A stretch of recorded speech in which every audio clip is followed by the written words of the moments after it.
Ilang araw na lang bago ang pagsalubong sa bagong taon, tumaas na ang presyo ng mga paputok at pailaw sa Bukawi, Bulacan. Kung magkano, alamin natin sa ulat ni Joshua Garcia. Dumayo pa mula Bicol si Carlos sa Bukawi, Bulacan para mamili ng paputok na kanilang gagamitin sa bagong taon. Kwento niya, halos triple ang presyo kung ikukumpara ito sa bentahan sa kanilang lugar, kaya naman sinamantala na niya ang pagkakataon. Tatlong price ang dagdag sa amin sa Bicol. So dito konting gas lang sa Manila. So dumayo na lang kami dito, drop by na lang.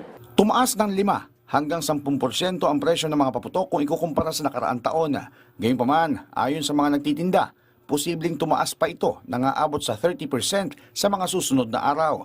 Kaya payo ni Mang Tony na halos 2 dekada nang nagtitinda ng paputok, kung posible anya ay mas maaga na mamili bago magkaubusan ng supply at para makaiwas na rin sa dami ng tao na dadagsa para mag last minute shopping ng paputok. Stop na kasi yung mga manufacture. Before December, nag-stop na sila. Kaya paubos ang paubos, hindi yan dumadami. Kumukonti na kumukonti. Kaya lang, after 28, yung 3 days before ng New Year, ang mga tao sobrang dumadami.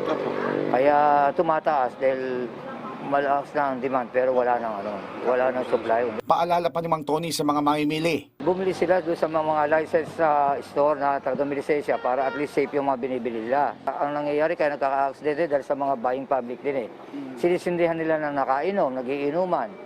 Minsan naman nasak nila yung paputok, nagsisigalyo, hinahagis dun sa bawal yun. Samantala, nauna na nagpaalala ang PNP na delikado ang mga sumusunod na paputok dahil maliban sa iligal ay mapanganib ang mga ito, lalo na kung may expose sa mga bagay na maaaring panggalingan ng biglaang pagsabog, gaya ng friction, impact, shock o heat.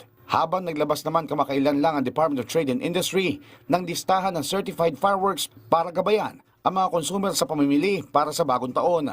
Sa kabila nito, patuloy pa rin hinihikayat ng Department of Health ang publiko na umiwas sa paggamit ng paputok sa halip ay gumamit nila ng mga paingay gaya ng kaldero, torotot at iba pa.